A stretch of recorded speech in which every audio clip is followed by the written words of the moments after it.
পশ্চিমবঙ্গের যাদবপুর বিশ্ববিদ্যালয়ের বাইরে থেকে আসা অধ্যাপকদের সামনে ছাত্রেরা বিশ্ববিদ্যালয়ের মুখ পোড়ালেন। মত ওয়েব কুপার। যাদবপুর বিশ্ববিদ্যালয়কে বদনাম করার জন্যই পড়ুয়াদের একাংশ শনিবার বিশৃঙ্খল পরিস্থিতি তৈরি করেছিল। অভিযোগ তুলেছে তৃণমূলপন্থী অধ্যাপক সংগঠন ওয়েব কুপা। শুধু বিশ্ববিদ্যালয়কেই নয়, রাজ্যকে বদনামের চেষ্টা হয়েছে বলে অভিযোগ তাদের। অন্য বিশ্ববিদ্যালয়ের অধ্যাপকদের সামনে শনিবার কিছু ছাত্র সংগঠন যাদবপুর বিশ্ববিদ্যালয়ের সুনাম নষ্ট করার চেষ্টা করেছেন। যাদবপুরের বিশৃঙ্খল পরিস্থিতি নিয়ে এমন প্রতিক্রিয়া তৃণমূলপন্থী অধ্যাপক সংগঠন ওয়েব কুপার। শনিবার যাদবপুর বিশ্ববিদ্যালয়ের মুক্তমঞ্চ ওপেন এয়ার থিয়েটার ও এটিএ ওয়েব কুপার বার্ষিক সম্মেলন ছিল। রাজ্যের বিভিন্ন প্রান্ত থেকে অধ্যাপক ও শিক্ষক প্রতিনিধিরা এসেছিলেন সম্মেলনে। সংগঠনের দাবি, প্রায় ৩৫০০ প্রতিনিধি ছিলেন সেখানে। এই অবস্থায় শনিবারের গোলমালে আদতে বিশ্ববিদ্যালয়ের গরিমা নষ্টের চেষ্টা হয়েছে বলেই মনে করছে তৃণমূলপন্থী অধ্যাপক সংগঠন।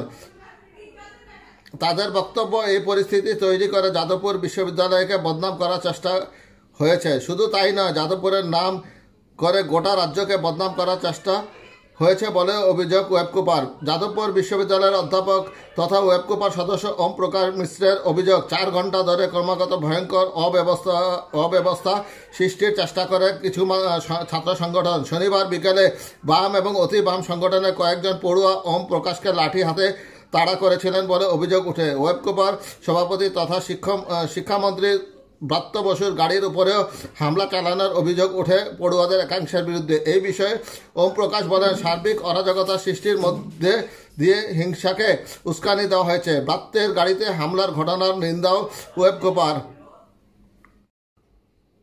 ভারতের পশ্চিমবঙ্গের কলকাতার যাদবপুরের ঘটনায় এখনও পর্যন্ত 7টি এফআইআর, গ্রেপ্তার এক প্রাক্তনী। কোন ধারায় মামলা?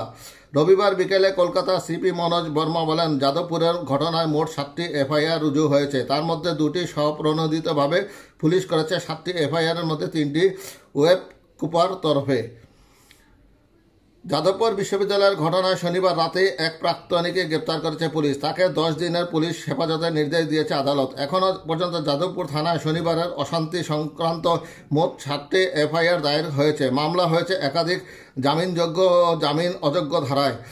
ওয়েব কুপা এবং পড়ুয়া লিখিত অভিযোগ জমা দিয়েছে দুই পক্ষই। রবিবার বিকেলে কলকাতার সিপি মনোজ বর্মা বলেন, যাদবপুরের ঘটনায় মোট 7টি এফআইআর রুজু হয়েছে। তার মধ্যে 2টি স্বপ্রণোদিতভাবে পুলিশ করেছে। 7টি এফআইআরের মধ্যে 3টি ওয়েব কুপার তরফে তাদের করেছে।